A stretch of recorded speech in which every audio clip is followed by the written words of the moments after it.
E o nosso quarto cerco de Jericó vem a brilhantar aqui o podcast da nossa paróquia São Judas Tadeu. Que bom que você está aqui nos acompanhando e nesse quarto cerco de Jericó, cujo lema é profundo, importante.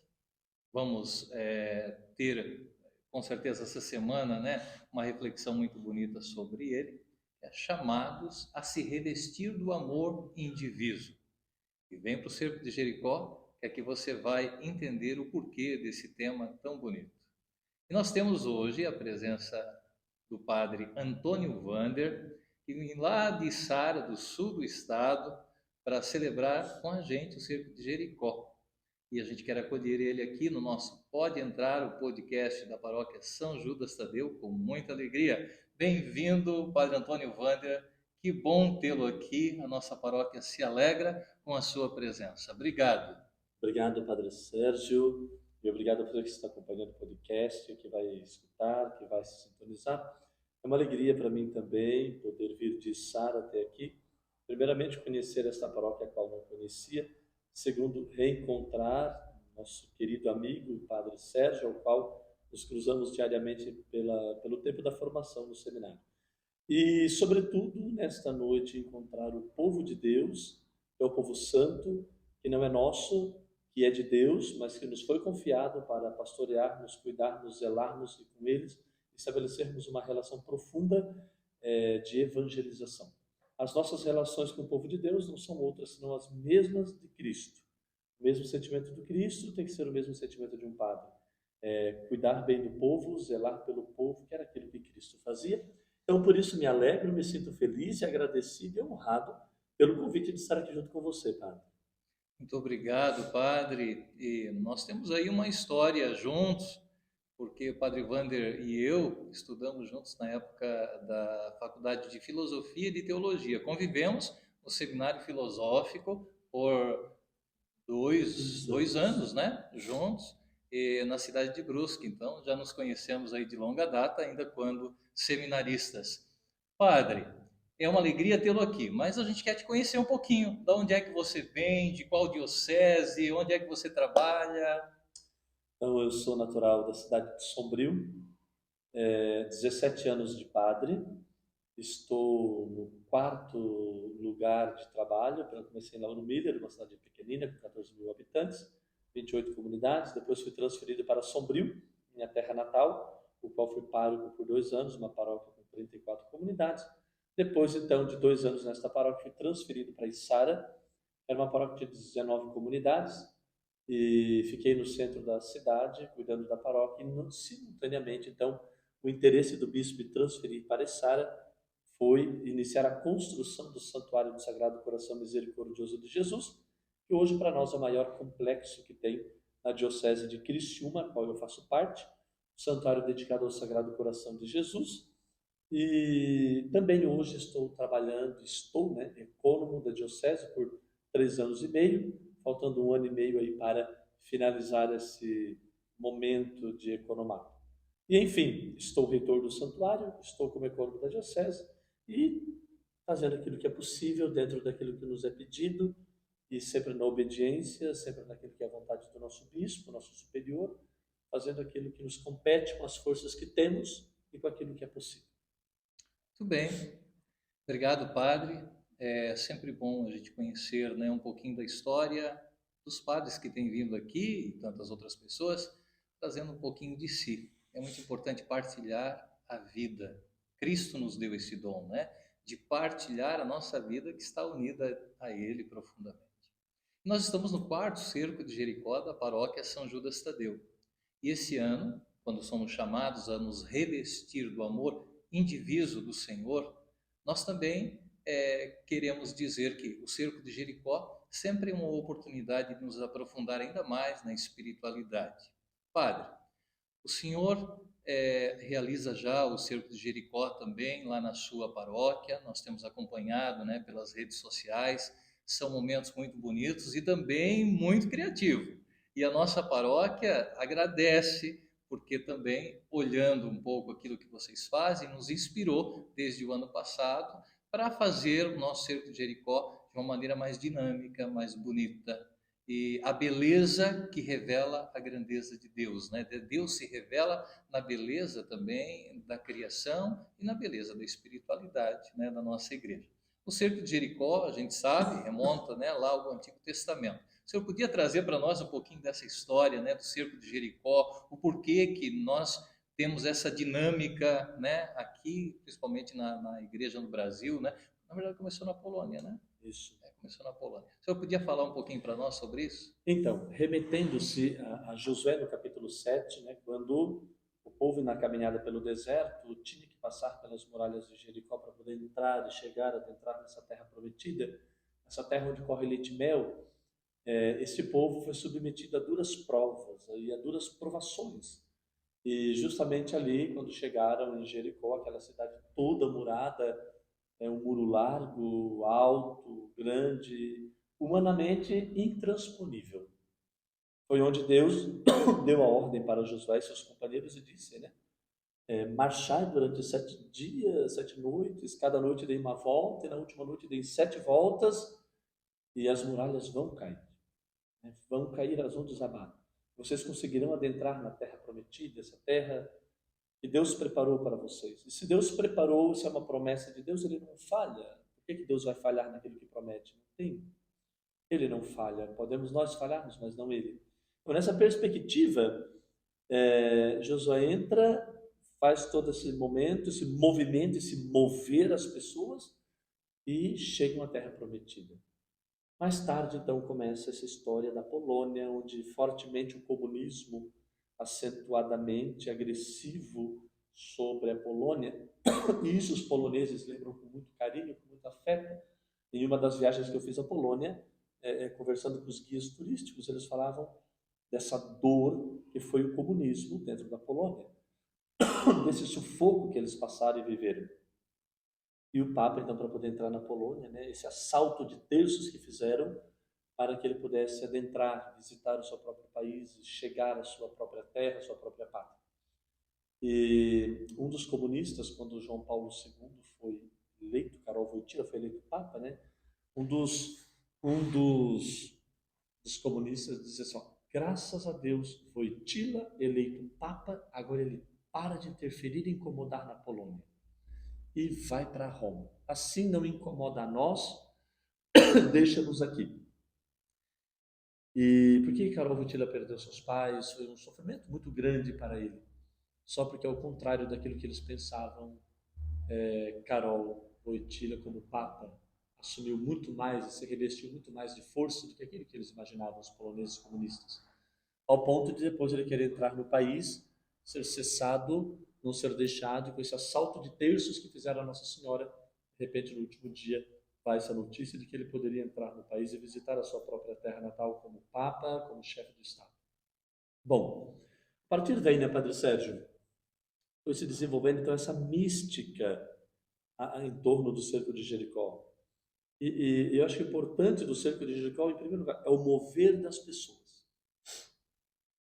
O cerco de Jericó movimenta as pessoas. O cerco de Jericó é propósito. Eu faço propósito. Quantas missas eu vou? Quantos dias eu vou? Então, em primeiro lugar, o propósito. O que é que Deus cobrou do povo de Deus lá no Josué capítulo 7? Propósito. Toda noite. Vamos lá. Marcha toda noite, vai, seja firme, não desista. No último dia vocês vão dar 7 voltas. Vão estar cansados, vocês vão dar um grande grito, as muralhas vão cair. Esse propósito. A gente tem que ter propósito na vida. Ao fazer um cerco de Jericó, qual é o meu propósito? O que é que eu quero alcançar? Qual é a muralha que se impõe na minha vida? O que é que hoje me dificulta enxergar a minha terra prometida? O que é que hoje me dificulta enxergar uma terra onde corre leite e mel que eu não consigo ver? Talvez meus olhos estão com escamas, estão com muralhas na frente deles, eu não consigo ver. Se tornou invisível para mim essa promessa de alegria na vida, de sentido de vida, de felicidade. Então, propósito. Segundo, a oração. Muita oração. Rezar muito. Não ter medo de rezar. A oração não nos rouba nada. Ela nos dá tudo. A oração não nos afasta de nós. Pelo contrário, ela nos leva até nós. E a oração, ela faz com que eu entenda que há coisas que é o tempo certo, mas que há outras que ainda não é o tempo. E que eu tenho que esperar. tempo de Deus, para que tudo vá acontecendo como tem que acontecer. Então, propósito, oração, e depois, então, entra essa dinâmica da criatividade. O nosso povo hoje ele é muito da imagem, é um povo muito ligado à imagem, ao visual. Palavras comovem, palavras ajudam, palavras tocam os corações, mas o nosso povo está num tempo em que ele quer ver a imagem, ele também quer ver coisas bonitas. Então entra toda essa dinâmica, o cerco ligado a um tema, o tema que se desenvolve a partir de um teatro, de uma apresentação, de uma entrada, de um carrandor, mas que isso vai ajudando as pessoas a internalizarem o significado do que elas estão fazendo ali, dando a elas sentido do que elas estão fazendo ali. Então, essa dinamicidade é muito fundamental para o cerco de Jericó. Eu te confesso, Padre Sérgio, e o cerco de Jericó, pelos lugares onde eu passei, eu tenho 17 anos de padre, e são 16 anos que eu realizo o cerco de Jericó. Em todos os lugares que eu fui, existe um antes e existe um depois do cerco de Jericó. Por quê? Eu acredito no que estou rezando. Eu creio no que eu estou rezando. E eu não rezo porque é um evento da paróquia. Eu não rezo porque, é um evento que vão vender pastel, vão vender coxinha, vão fazer churrasquinho. Não. Tudo isso faz parte. Mas eu acredito no que faço. E acredito que orando, rezando, pedindo, Deus vai além. Muito mais além do que a gente imagina. É, vemos aí que o cerco de Jericó tem uma história muito bonita, que se remonta a um tempo de libertação, de escravidão, de chegada a uma terra prometida, de transpor uma muralha e de entrar na terra que Deus promete. E é claro que tudo isso se realiza de maneira plena só com a presença de Jesus Cristo. Agora, padre, também no cerco de Jericó, aqui na paróquia, a gente tem observado que quanto mais pessoas no mesmo objetivo estão juntas, quer dizer, ele se realiza de maneira mais plena e faz com que a graça de Deus aconteça de maneira muito melhor. Porque a gente sabe que qualquer projeto, se tem ali, né, algo que está travando, que está, né, com dificuldades, é mais difícil de acontecer. E aí a graça não pode atuar. Então, a importância dos relacionamentos. Falo isso porque eu vejo que o Senhor tem procurado na sua homilia, nas suas falas, né, que a gente tem acompanhado nas redes sociais, que essa questão do relacionamento humano se torna algo muito importante, né, na vida da pessoa. E o Senhor fala muito que tem que às vezes deixar, né, um passado de lado para você poder assumir ou ressignificar esse passado para assumir uma vida realmente na direção daquilo que Deus quer para ti. Mas isso passa também pelo relacionamento humano. Quer dizer, é uma felicidade que não é uma felicidade egocêntrica, passa pelas relações. Como é que o Senhor diz assim? Para o nosso cerco de Jericó acontecer, é preciso dessa unidade, isso a gente sabe. Mas às vezes é tão difícil porque os egos às vezes falam mais alto. Como é que a gente pode transpor isso? O diabo é astuto demais. Ele tem sabedoria de sobra. Ele tem capacidade de confundir as pessoas de uma forma fantástica. E se o diabo não existisse, para que queríamos rezar também? Se o mal não existisse, para que nós iríamos rezar? Nosso Papa Francisco diz, né? O diabo não se dialoga, o diabo não se brinca. Ou seja, a força do mal, esse mal que Santo Agostinho vai falar, né, lá no século III, a força do mal existe na humanidade. E quando a humanidade se movimenta para algo absolutamente importante, bom, significativo, profundo, que vai criar harmonia, que vai criar laços, ele dá um jeito de entrar no meio. Por meio de briga de lideranças, por meio de desafetos entre um outro líder, por meio de um ciúme, por meio de um ego, por meio de uma pessoa que se sentiu ofendida, se sentiu magoada. Ele tenta interferir, sobretudo em nossas lideranças, em termos de cerco de Jericó. Sobretudo ali, o mal tenta se infiltrar para quebrar a unidade, para quebrar a relação, né? Para dividir, para afastar, para oprimir. E o cerco de Jericó é totalmente contrário. Ele vem para ligar, para unir, para aproximar, para fazer as pessoas se libertarem. E o mal não gosta de pessoas livres. O mal gosta de pessoas aprisionadas. Veja bem, uma pessoa que se envolve nas drogas, ela diz assim: ah, é tão bom porque aquela sensação do primeiro momento me deixa livre. O primeiro momento dá uma sensação de liberdade. Só que existem pessoas muito mais presas ali do que livres por dentro. Por que que estão presas? Porque estar livre não é um ato de poder ir aonde a gente quer. A liberdade é uma questão interior nossa. É um estado interior nosso, essa liberdade. Eu visitando os presídios lá no sul de Santa Catarina, uma vez conversando com uma senhora que estava presa, ela disse-me: padre, eu precisei entrar aqui para estar livre, porque lá fora eu estava presa. Isso me fez pensar muito, né? A liberdade, o que é a liberdade? O que é estar livre? Então, o cerco de Jericó, Padre Sérgio, ele dá essa dimensão de leveza do ser humano, mas de liberdade. Que a maior liberdade que um ser humano tem não é de conquistar patrimônio, não é de conquistar carros, é de conquistar a si mesmo. A maior pessoa que eu tenho que enfrentar nessa terra não é tu, como meu colega padre, que às vezes me desperta ciúme, me desperta inveja, me desperta alguma coisa. Não. A maior pessoa que eu tenho que enfrentar sou eu.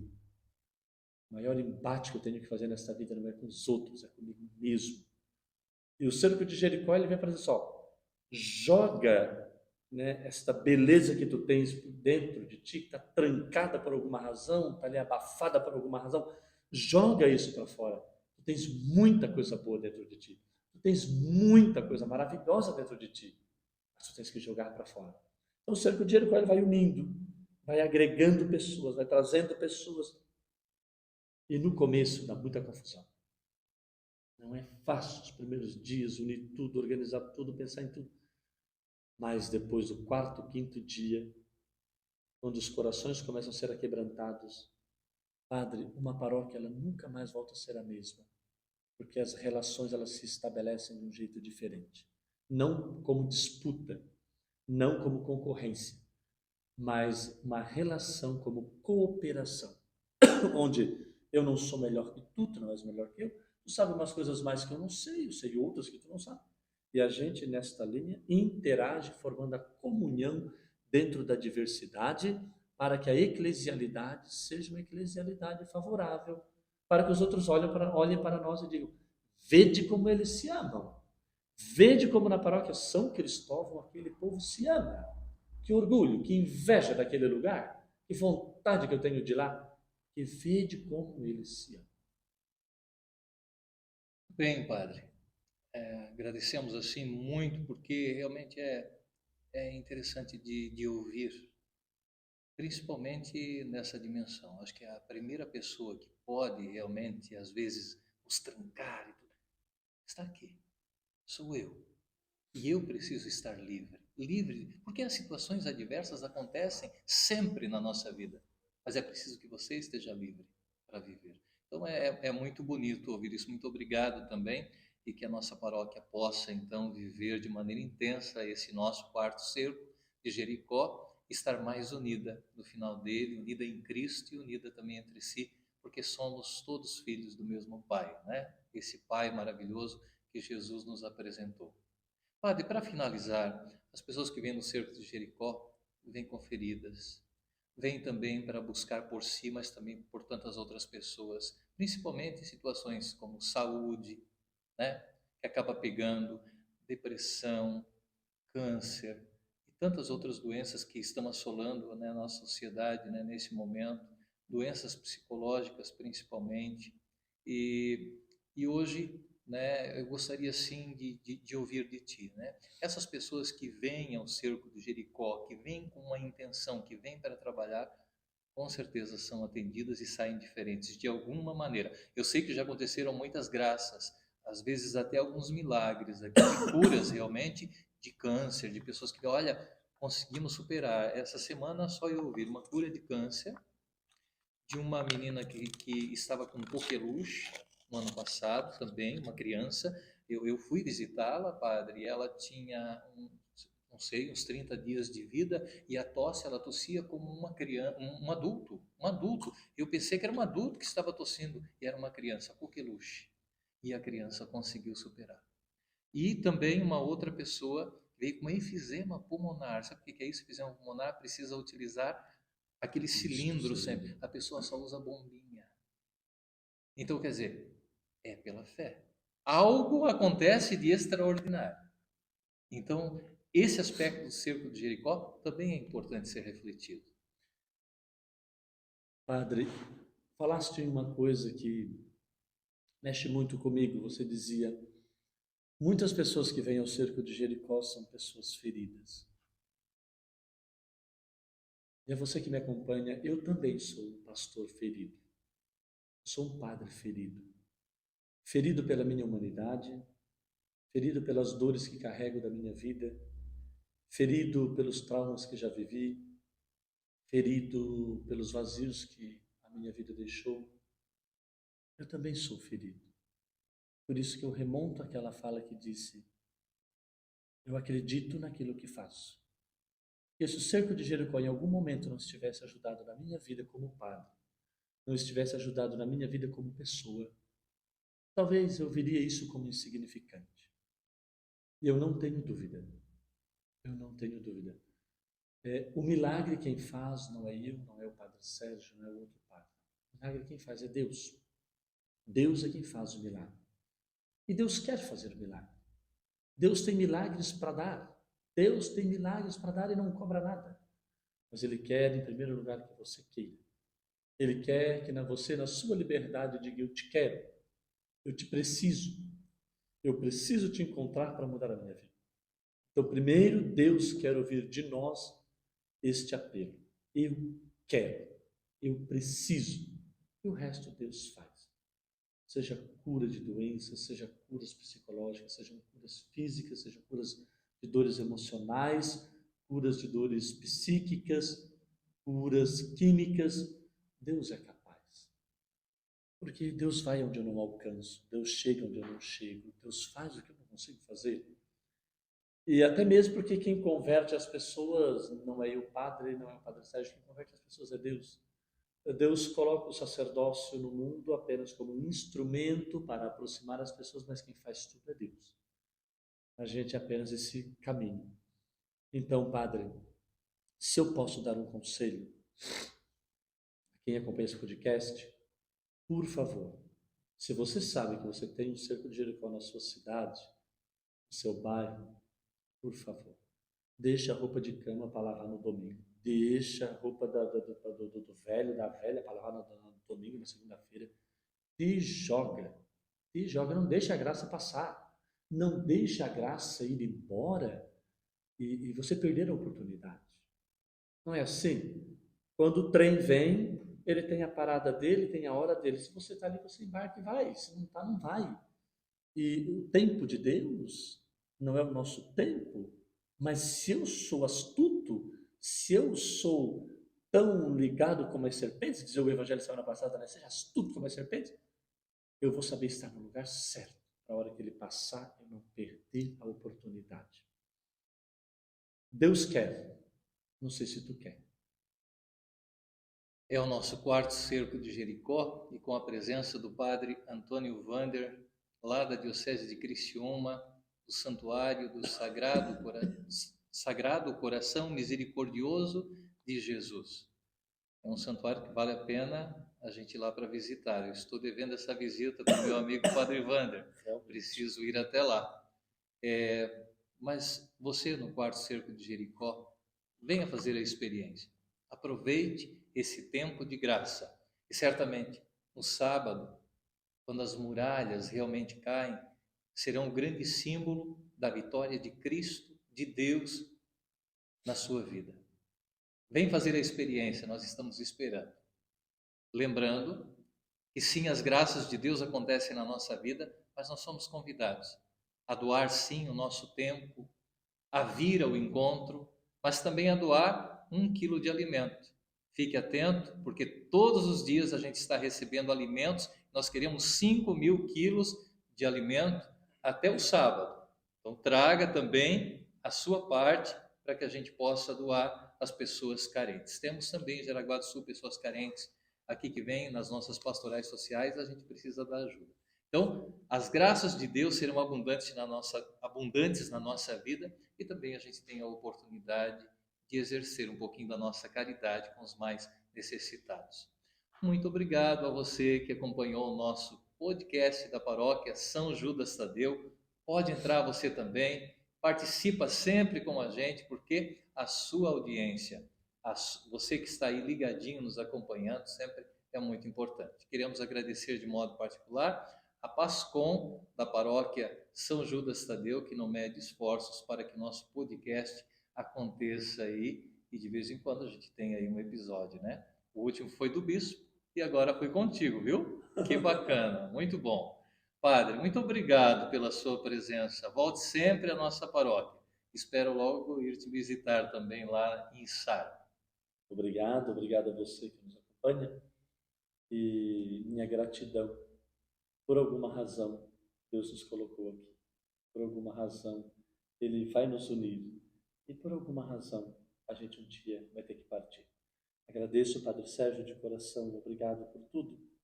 Obrigado pelo que tu foi na minha vida, como seminarista, como colega de seminário. Nunca me esqueci de ti. Embora tão distante dos olhos, mas tão perto do coração. Agradeço, bendigo a Deus e desejo que o teu sacerdócio seja profundo, profícuo e ao mesmo tempo preencha o coração das pessoas que de ti se aproximarem. Obrigado, um grande abraço, te espero lá em casa um dia, pelo menos para tomar um cafezinho. Bem valido. Obrigado, Padre. Tchau, tchau. Obrigado, gente.